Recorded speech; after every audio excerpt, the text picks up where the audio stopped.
have, I wouldn't even know where to begin because we don't have a budget. We have no monthly recurring budget. I mean, we have a small one, but it's not anything that could rent anything.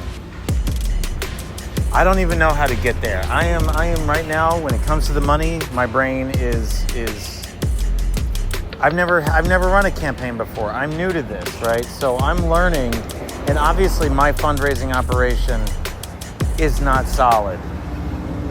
It's not. It's just not. And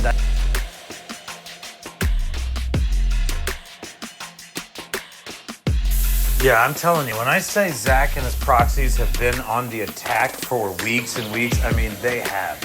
So when you hear me all beaten down and tired, it's because they've been coming at me in the shadows, just taking friends away that I love, lying to everybody, claiming I'm a fucking abuser. They've just been absolutely horrendous human beings. And I will never endorse Zach Shrewsbury for the Senate. Ever. Ever. Horribly undiplomatic, horribly hypocritical, and just an absolute nightmare to have to work with. Oh, okay. I also remembered this. If anybody, I know Gene is a veteran in here. We might have some other veterans that I'm not sure of. I'm just blanking on right now. But I know Gene's a veteran. But let's all keep our eyes and ears open for veterans that are conscientious objectors. Okay? So when we take this position on Zach, it's not an anti-military position. It's a pro-constitution, pro-decorum, pro-constitutional decorum position. Make sense? So that I can just stand with my veteran brothers and sisters and we can hold a united front against his lack of conscientious objection. And I'm really going to crush him when it comes to college kids and it comes to, people of color. And it's just like we're going to have more Hispanics, more people of color, more Muslims, more college kids. We're going to have that expansive network that he's just not going to be able to tap into. I don't know. I see all kinds of possibilities, honestly.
Oh, uh-oh.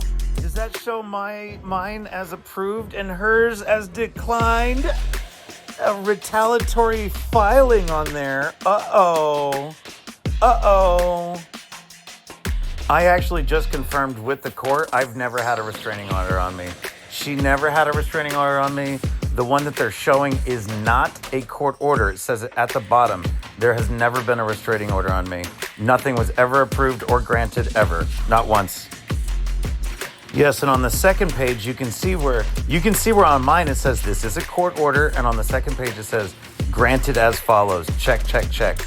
Yep, I got granted. She got declined. She was retaliatory. I wasn't. There it is. There it is. She made that shit up, dude. I'm telling you.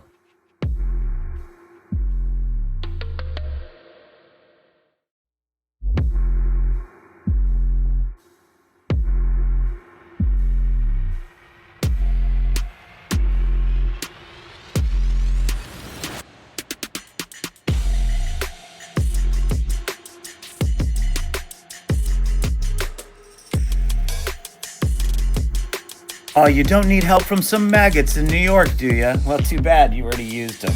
You already got your help from maggots in New York. Too late now. Too late now. Too late now. You'll never be trustworthy in my circle, ever. Because that's who you turned to. That's who you worked with. I've got screenshots. I know who the fuck. I've been tracking these motherfuckers for 14 years. They fucking lie about fucking everything.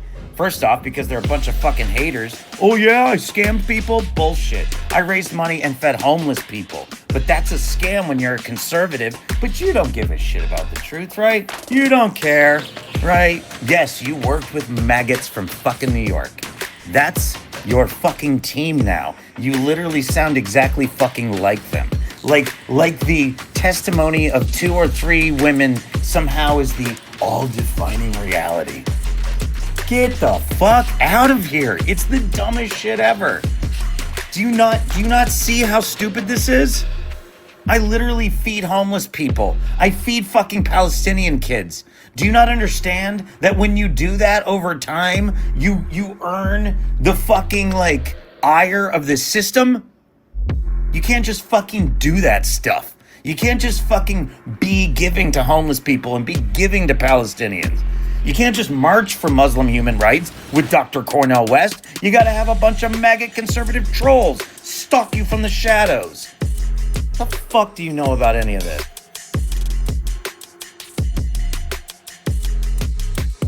Please can someone help explain how on this flight, please can someone help explain how on this flight, please can someone help explain. And you look to the north, and you look to the north, and you look to the north, and you look to the north, and you look to the north, and you look to the north. Released on Christmas of this year, that's yesterday, NASA shares Orion moon video on anniversary of iconic Earthrise image. So I headed on over to NASA's Twitter, and they're celebrating this Earthrise video that they're so proud of happened after 50 years after the iconic Apollo 17 blue marble photo.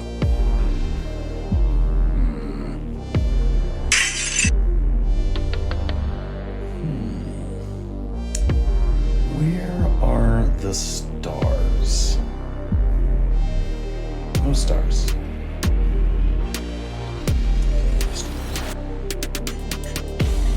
So I headed on over to planetary.org so I could personally calculate what NASA's budget would have been over those 50 years. 50 years! No stars.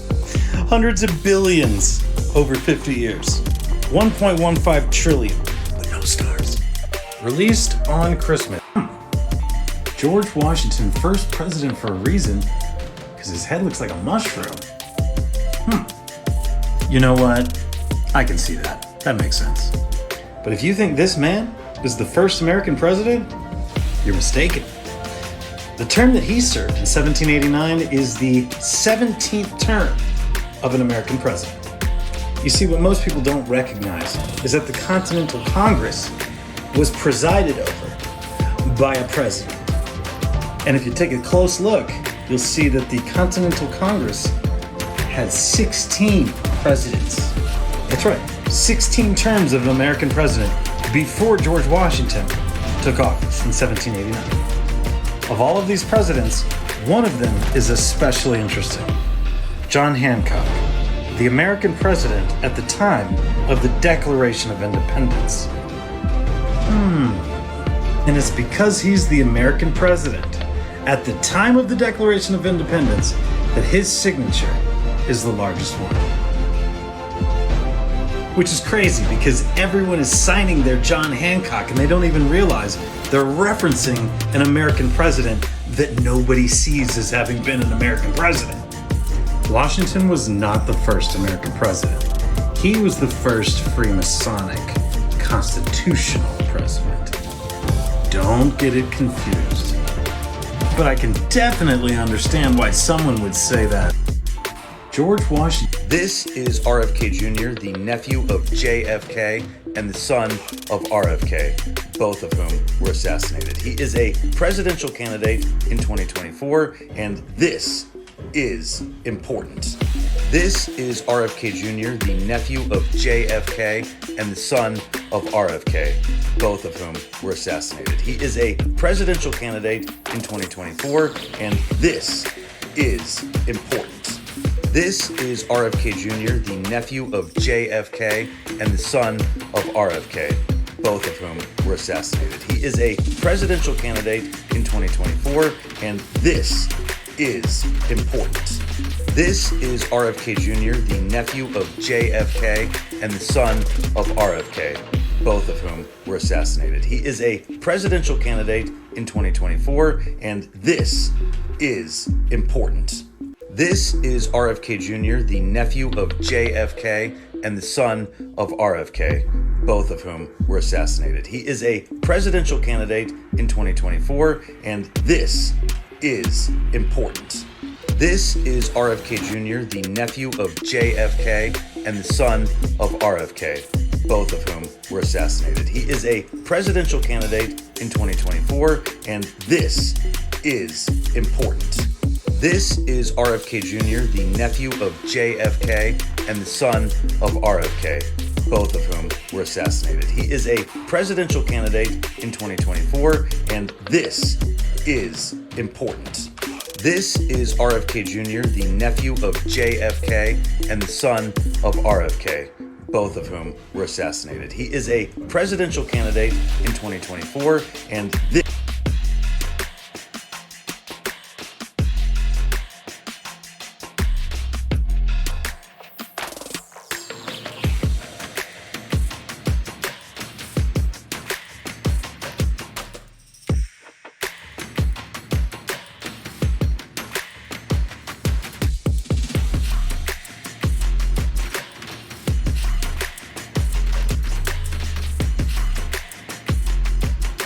Ronald, I know it's you, motherfucker.